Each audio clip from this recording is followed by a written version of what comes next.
Hello everyone, I'm Masahiro Sakurai, director of the Super Smash Bros. Ultimate game. In our last showcase, I talked a little bit about Hero. Today, I'd like to show you all how to use Banjo and Kazooie. You may feel like some time has passed since our Hero showcase, but we're actually recording this only 2 days after that broadcast. We sure are busy, even if I say so myself. Now that today's Nintendo Direct is over, please let me take just a little bit more of your time. You may remember in the Hero showcase, I was playing by myself, using 2 controllers, like this. With Hero, if you cast spells using command selection, any opposing heroes will block those attacks automatically using their shields.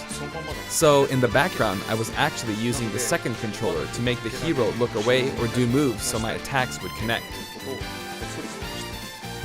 Today I have my controllers set up side by side, but back in the GameCube days, I lined them up vertically, like this. Try doing this with the Nintendo Switch Pro controllers, however, and you'll end up accidentally pressing the L and R buttons. So even though it's a bit of a pain, I do it like this now. This time around, I'll also be doing my best to control 2 fighters at once, kind of like Banjo and Kazooie, 2 characters acting as one. Alright, let's get started. So, what is Banjo Kazooie? Well, in terms of genre, it's similar to Super Mario 64, and it was first released on Nintendo 64 back in 1998. The character Banjo made his first appearance a year earlier in a game called Diddy Kong Racing. After that, Banjo Kazooie was released, and then Banjo Tooie. 2 titles were then released for Game Boy Advance, although they never came to Japan. And then there's Banjo Kazooie Nuts and Bolts, which was released on Xbox 360. As some of you may know, the Banjo Kazooie IP now belongs to Microsoft.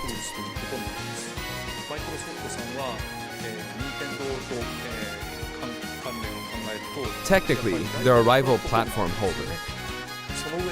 Even so, they were happy for Banjo and Kazooie to join the Super Smash Bros. Series. For that, I'm extremely grateful. Rare also welcomed us with open arms. So, if you want to play Banjo Kazooie today, you can do so on Xbox. I know this is a Nintendo broadcast, but please give the game a try on Xbox. Now let's talk about the music. The Banjo Kazooie series music has a country feel to it. If we were to include this music in Super Smash Bros. Ultimate as is, it wouldn't really match the atmosphere of battle, so we put a lot of effort into arranging the music for the game. We'd like to play for you several of these arrangements during this showcase. Up here, yes, here, you'll see the track names. Okay, let's take a look at the fighter.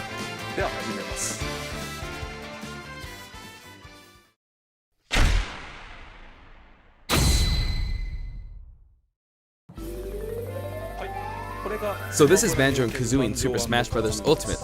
There's Kazooie. We're using a special ROM today, so the camera is a bit different from the production version. We've included lots of actions Banjo and Kazooie use in their original game. For example, the talent trot here is used for their dash. And their jumps are based on abilities like Flap Flip and Feathery Flap.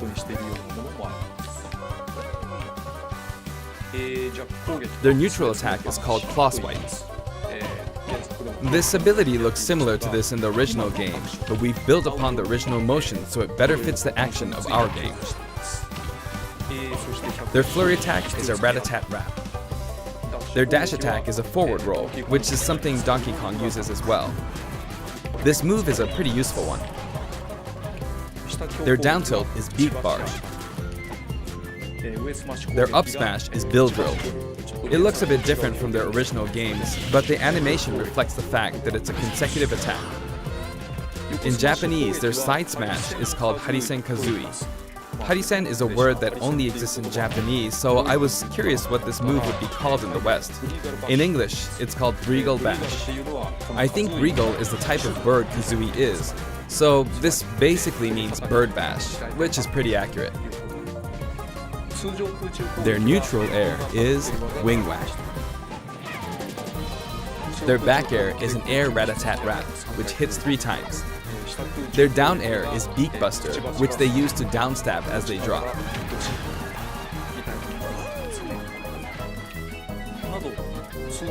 As you can see, even their regular attacks are based on attacks from their original game.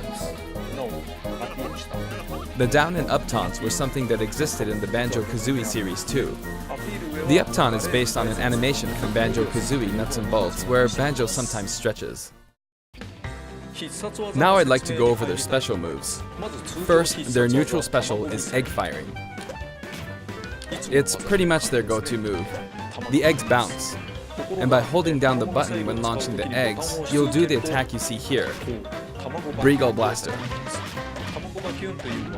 Breagle Blaster is based on this part in Banjo Tooie where the screen mimics an FPS.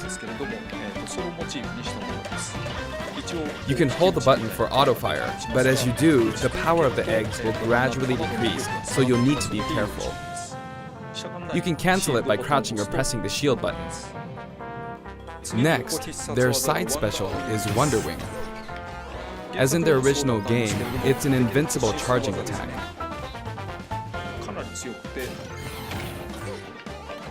It's fairly powerful and will basically win against any other attack. However, you can see some feathers above Banjo's head. There are 5 of them in total, and I just use up all of them. After using them up, you won't be able to use the attack again until you lose a stock. Since the remaining uses of Wonder Wing only appear above their heads once activated, you'll really need to make sure you hammer the number of uses into your head. You can use it as a recovery option, and since it's likely to trump counterattacks, it doesn't have many disadvantages, but it does have a weak point. If it's blocked with a shield, for instance, you'll be wide open to attack.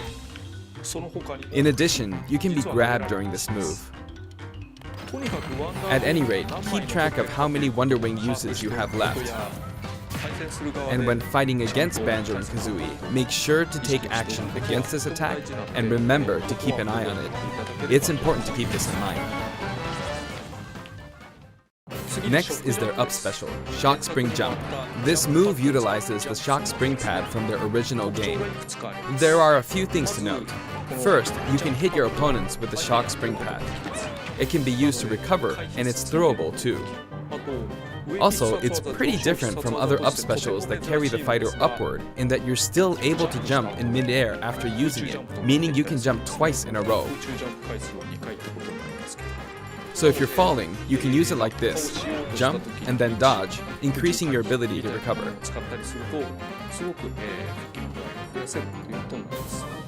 By the way, the height of a shock spring jump will change depending on how long you hold the button down.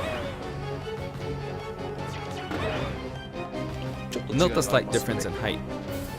Next, for their down special, Rear Egg, they'll fire a grenade out of his backpack. It's a grenade egg. This is a slightly odd projectile in that it can only be launched behind the fighter.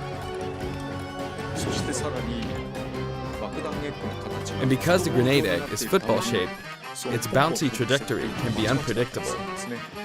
After a certain time, it will explode. I think it will be a useful tool for keeping opponents in check. It's treated like an item, so you can pick it up and throw it. Your opponents can also throw it back at you. But its detonation sequence is relatively short, so both you and your opponents will need to make sure you throw it quickly or it will explode while you're still holding it.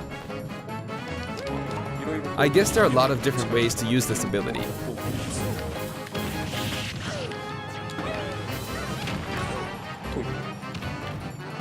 Lastly, their final smash is the Mighty Ginginator.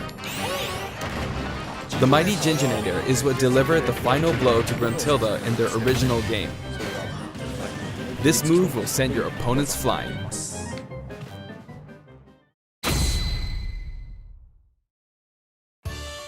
This stage is called Kurukuruyama in Japan, but in the West it's called Spiral Mountain.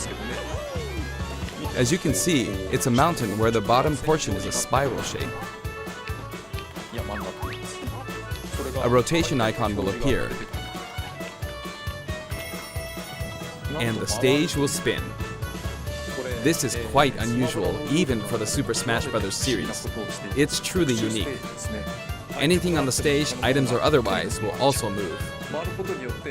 As the stage turns, the shape of Spiral Mountain will also transform, meaning your recovery points will also change.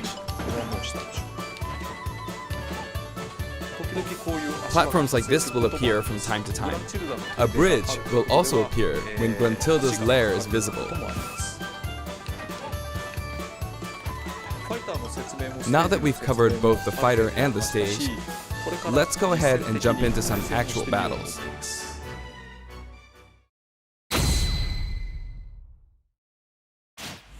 This time, I'll be taking on not just one, but two fighters in a team battle. Donkey Kong and Diddy Kong versus Banjo and Kazooie. Hang on, so there are actually two on my side too? So I should be fine, right? Probably not. In fact, definitely not. Looks like I'm gonna get beaten up pretty bad if I just stand around, so I'll play carefully. I should probably keep them in check. Your eggs, which can be fired forward or backward, are useful at times like this, and thanks to Kazooie, Banjo and Kazooie can use moves with a relatively wide range of attack. We'll make good use of these as we take them on. Note we're playing with items on. I think we're doing pretty good so far. I have two opponents, and since items are on, they'll have twice as many opportunities to pick up items.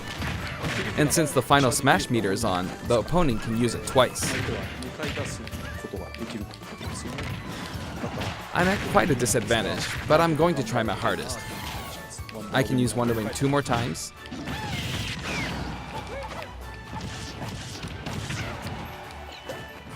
Oops, I guess I should be explaining all their moves, huh? Auto fire, auto fire. Ooh, ouch. Oh, their final smash meter's filled up. You can have that. Now. And nice.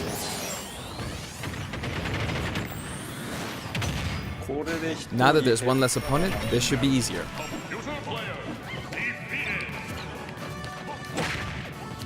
I do want to use a final smash, but it might be a bit tough. Oh, that's good. And final smash. I forced him out, so I win. Banjo picks up the Jiggy from the original game. Gah! That's a wrap.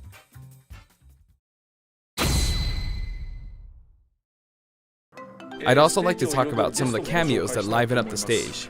First, we have the witch Gruntilda. In Banjo Kazooie, this poor soul gets sealed underground by a boulder.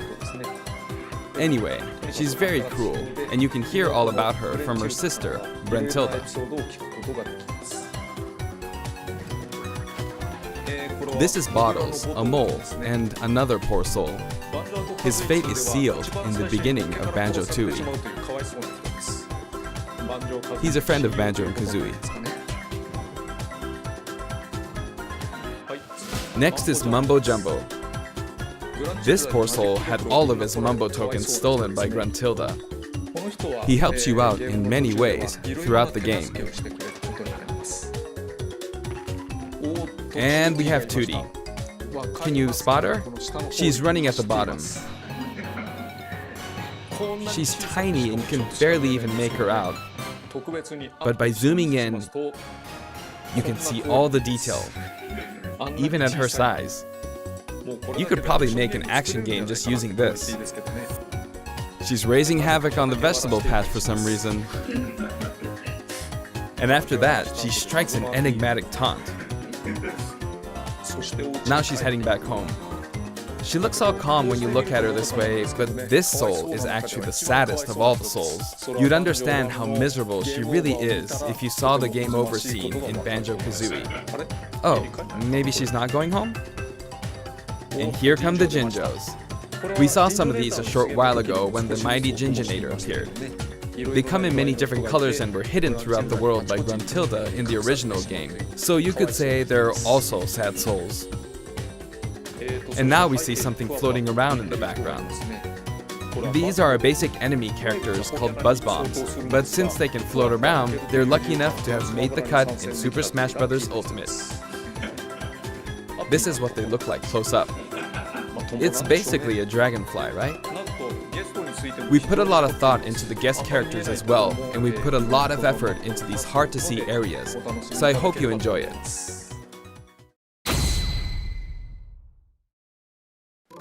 Next, let's talk music. As I mentioned earlier, we're taking country-style music and adapting it for use in battle. We're including a total of 10 music tracks. Of these, 7 are entirely new arrangements. I've always thought that getting all this for $5.99 is a fantastic deal. So, I hope you enjoy it. The music for Spiral Mountain was arranged by Grant Kirkhope. He created the original Banjo Kazooie's music.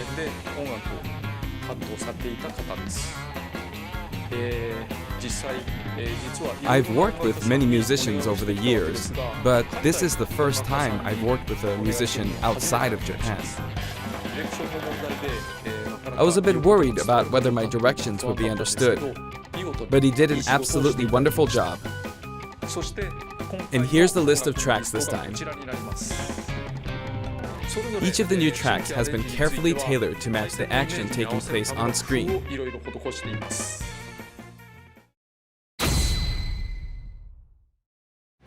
Alongside the launch of Banjo and Kazooie, there will also be a software update. We're very pleased with the sales of Super Smash Bros. Ultimate. And to express our appreciation, we've added another game mode, which will pretty much be our final new mode. I'm going to go ahead and play, so please take a look. And here it is. You need to damage the sandbag in front of you as much as possible. And with this bat, not with this, but this bat. And off it goes. High. Maybe a little too high. And so, Home Run Contest makes its return. It's been powered up in various ways compared to previous Home Run Contests, so please enjoy. This time, Sandbag has flown 300 kilometers. I think that's about the distance from Tokyo to Nagoya. That's if you drive on the Tomei Expressway. You can actually play with a second player. Let's give it a go.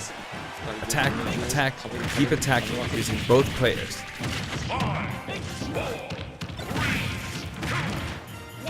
Time to strike. Here we go. No. This isn't how you're supposed to play the game. When I say 2 players can take part, I mean friends can play together, and not one person playing as 2 fighters. I hope you play this with your friends.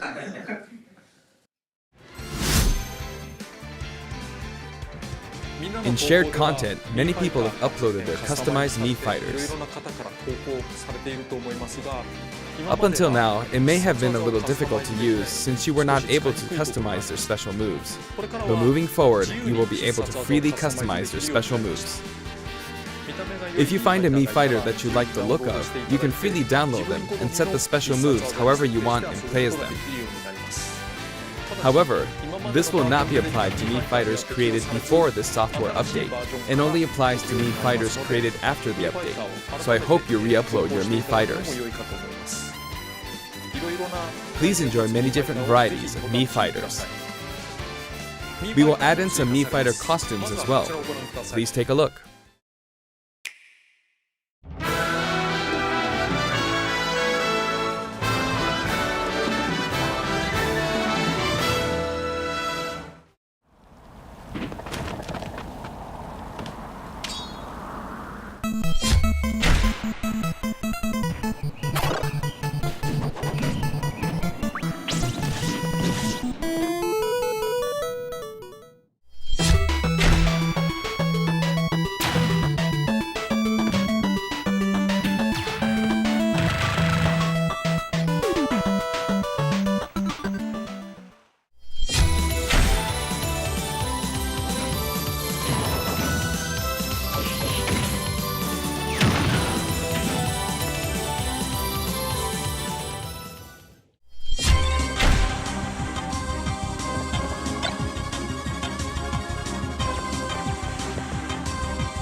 We've added a costume for Sans from Undertale, who was a popular request.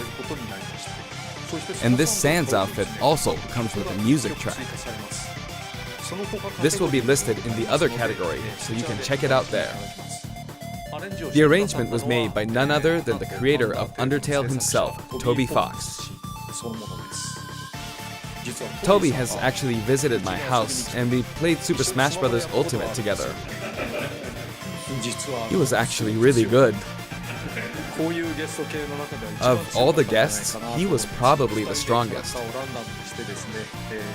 When we both chose random and played, the win ratio was about half and half. Or I may have been losing. Next, I'd like to talk about a new set of amiibo that will soon be available. Squirtle, Ivysaur,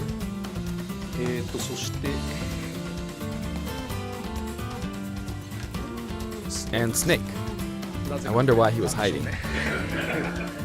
They will each be available on September 20th. The software update, including the Banjo and Kazooie DLC, will be available today.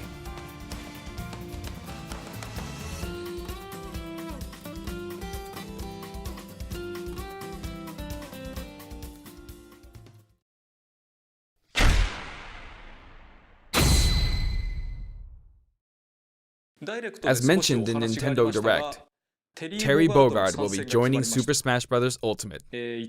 Although we showed the reveal trailer, there was hardly any in-game footage. Some of you may wonder where the in-game footage is. Well, it's shaping up nicely. But we weren't quite ready to include it in the reveal. That SNK Neo Geo opening was fun, wasn't it? I'd like to show you just a little bit of in-game footage of Terry. Here you go.